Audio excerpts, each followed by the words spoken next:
Vean cómo Zedillo, el del Fobaproa, se muerde la lengua sobre economía y Fekal, el del fraude de 2006, se muerde la lengua sobre democracia.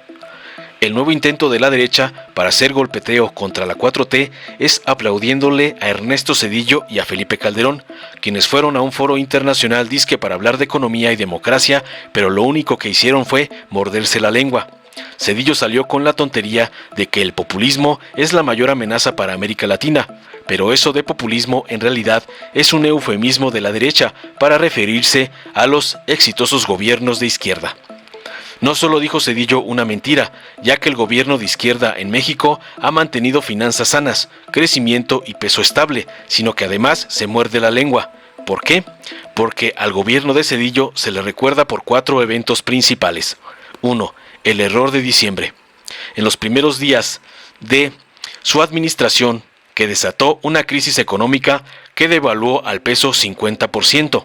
2. El Fobaproa, que fue un rescate bancario para pagar con los impuestos de todos los mexicanos los fraudes bancarios de unos cuantos ultramillonarios. Esta deuda no se ha pagado desde los 90s y no se va a pagar en 40 años, es decir, es una deuda que no se pagará en medio siglo. 3. La masacre de Aguas Blancas, en la cual el PRI, partido de Zedillo, asesinó a manifestantes y pretendió hacer un montaje para acusarlos de provocadores. 4. La masacre de Acteal, en la cual paramilitares priistas en Chiapas asesinaron a sangre fría a familias de indígenas simpatizantes zapatistas. Y así pretende Zedillo alegar que el populismo es la mayor amenaza para América Latina. Está demente y senil. En el mismo foro, Felipe Calderón salió con que, con Andrés Manuel López Obrador, la democracia estaba en peligro por la reforma electoral para que los consejeros del INE sean electos por voto popular. O sea que de entrada Fekal no sabe cómo funciona la democracia. Y segundo, Fekal perpetró un fraude electoral en 2006 para robarse la presidencia. Está documentadísimo, tanto en las sesiones del Tribunal Electoral, en las cuales avalaron que se contaran como buenas casillas que tenían más votos que votantes, como en el hecho de que Fekal se negó a que se contaran los votos de la elección de 2006, incluso después de que ya había concluido el proceso electoral. En otras palabras, no quería que se contaran los votos porque sabía que había hecho fraude. ¿Ese es el que alega que la democracia está en peligro? Y que no se nos olvide, con Fekal el peso también se devaluó casi 50% y subió el IVA, el ISR y además puso otro impuesto más, el IEPS, IEPS, mientras que los ricos podían darse el lujo de no pagar impuestos. Por cierto, Zedillo y Calderón fueron tan pésimos presidentes que por eso ganó el PAN luego del sexenio de Zedillo y el PRI luego del sexenio de Calderón.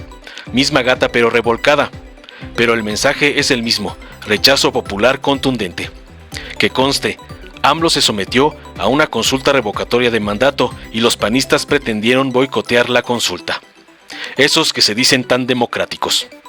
En la derecha han de creer que la gente no tiene memoria, que no nos acordamos que Zedillo y Fekal fueron tan pésimos presidentes que sus partidos perdieron las elecciones que siguieron a sus sexenios, que sus políticas económicas dañaron muchísimo a México y que los efectos de ese daño se siguen sintiendo y se seguirán sintiendo en las finanzas públicas por décadas. Pero vale la pena recordar esto para quienes eran muy jóvenes, para refrescar lo que pasó en los sexenios de Zedillo y Calderón. Hay que saber la historia para que no les vean la cara. Finalmente, con Zedillo se privatizaron los ferrocarriles y desaparecieron los trenes de pasajeros.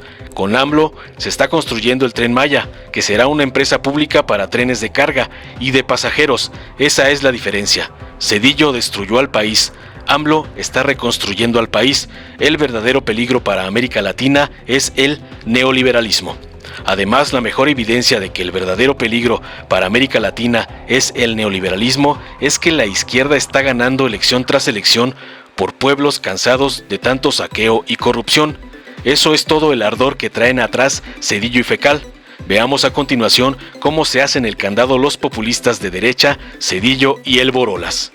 Se confirma que América Latina tendrá otra década perdida. Si vemos lo que ha venido pasando con nuestras economías desde el año 2015, no es difícil y de hecho quienes se dedican a este trabajo de las proyecciones del comportamiento económico nos confirman que para el 2025 no hay manera de evitar de que se declare que entre el 2015 y el 2025 el crecimiento, si acaso, de América Latina fue un crecimiento mediocre y que en esa década habrá habido un retroceso en los avances de reducción de la pobreza y reducción de la desigualdad en nuestra región. Ese es el primer hecho.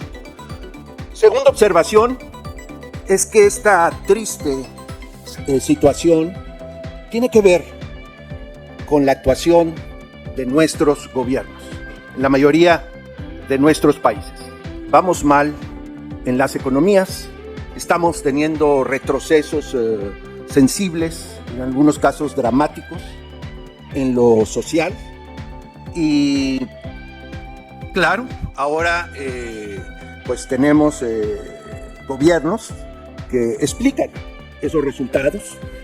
Lo que estamos viendo pues son muchos gobiernos donde los liderazgos han surgido como en los populismos clásicos, prometiendo que el maná caerá del cielo, fórmulas mágicas para resolver nuestros problemas y culpar siempre a los otros.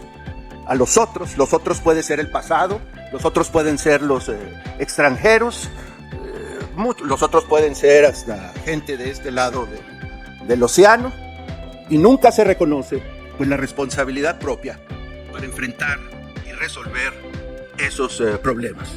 Y esa es la historia del populismo, porque acceder al poder con demagogia.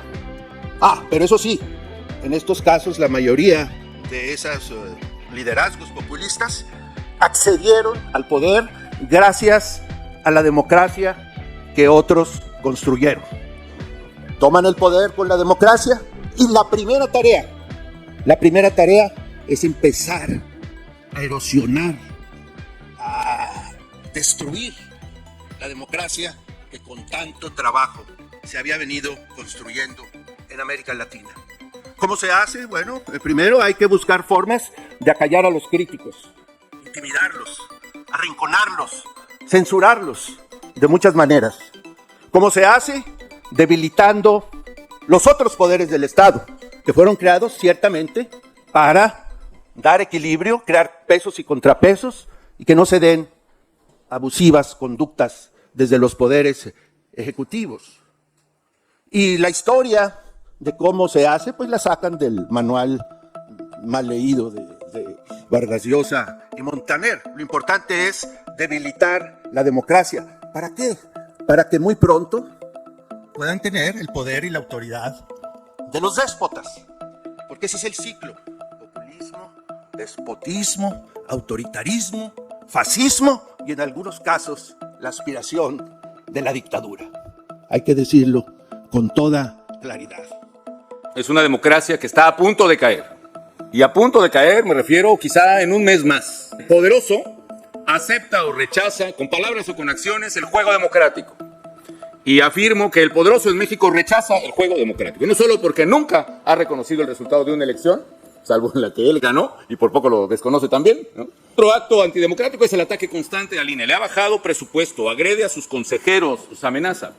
Ahora, por eso digo que el mes próximo puede caer la democracia. Tiene una reforma que pretende desaparecer al INE, a la autoridad electoral que creamos con el presidente Zedillo, y poner en su lugar autoridades que van a ser electas popularmente, es decir, las huestes del partido del presidente, decidiendo la suerte de las elecciones. Amenaza y chantajea a fin de someter a los otros poderes. Ministros de la Corte que se han opuesto a criterios del presidente, que son obligados a renunciar con chantajes que incluye la congelación de sus propias cuentas bancarias y las de su familia. Diputados y senadores obligados a votar con presiones, extorsiones verdaderas a favor del presidente. Segunda prueba del test de democracia. ¿El que tiene el poder rechaza la legitimidad de sus oponentes o no? Por supuesto que no. No hay una visión de que un ciudadano tiene el derecho a discrepar del presidente, sino que somos conservadores, fifís, que por cierto, entiendo, es un apodo del siglo XIX de un carácter homofóbico. Fifí es un rico amanerado en aquella época. Somos gente que perdió el privilegio, somos gente que somos corruptos, etcétera, etcétera. E incluso somos traidores a la patria. A grado tal que quienes votaron en contra de la reforma eléctrica, un retroceso en México, fueron acusados ante la Fiscalía por el partido del presidente por traición a la patria. Todos los diputados y todos los senadores y todos los que nos opusimos a esa monstruosidad. No solo se desconoce la legitimidad, sino se persigue a los adversarios. Se nos persigue más bien. El principal candidato opositor a López Obrador, independientemente de mis discrepancias con él, está perseguido y protegido en Estados Unidos por acusaciones absurdas. Yo mismo tengo 6 carpetas de investigación en mi contra de carácter penal, de las cosas más ridículas que no les puedo platicar. Tercera prueba, entonces no cumple con el criterio democrático en esta. Tercera prueba, se tolera o se fomenta la violencia. Y el ejército, las Fuerzas Armadas tienen instrucciones del presidente de no combatir a la delincuencia, de hacer patrullajes, pero no enfrentarlos. Hay videos en que se humilla a los soldados cuando son agredidos por ladrones de gasolina, por criminales que son perseguidos, los soldados, y tienen la orden de no responder. Esto ha provocado algo que me parece un problema medular en México, que es la captura del Estado por parte del crimen organizado. Es decir, hay regiones del país que hoy están ya en manos del crimen organizado y el narcotráfico. Otra cosa, el cuarto y último, perdón que me extienda, si el poder amenaza o restringe las libertades civiles, incluyendo las de la prensa. Restringe libertades civiles, sí. Esta acción de la cual habla brillantemente Moisés Naim, que han citado varias veces, de las 3 P's, populismo, que como bien dijo el presidente Zedillo, es la propuesta de soluciones fáciles a problemas que no tienen soluciones fáciles. La culpa a los adversarios, la polarización, que es la demonización sin descanso del adversario, y la división del imaginario colectivo en 2 grupos, una élite corrupta y codiciosa y el pueblo sabio y bueno, como él mismo ha definido al pueblo. Y en esa élite corrupta y codiciosa están las minorías que les conviene que estén. Están los ricos contra los pobres, están los españoles contra los indígenas, están los blancos contra los mestizos, están los patrones contra los trabajadores. Y en esa polarización está precisamente la quiebra de México. Lo que necesitamos hacer es participación ciudadana masiva en México y en América Latina, que es la gran ausencia. Nosotros somos culpables de un divorcio brutal entre política y ciudadanía. Y curiosamente, yo le he dicho a mis alumnos, política y ciudadanía son sinónimos. Política viene del griego polis, que significa ciudad, y ciudadanía viene del latín civitas, que significa también ciudad. Política y ciudadanía son características, condiciones de una persona que están separadas, y en esa separación está la tragedia de América Latina y creo que de muchos países. ¿Y qué tenemos que hacer? Tenemos que hacer que los ciudadanos sean políticos. Y por eso propongo que haya una apertura, que los partidos PAN, PRI, PRD, MC simultáneamente se pongan de acuerdo para abrir el mismo día y organizado por el INE las puertas de sus partidos. Que el que quiera se considera centro izquierda, que vaya al PRD, el que es centro derecha, que vaya al PAN, el que es MC, que vaya hasta el PRI, que abra hasta Morena.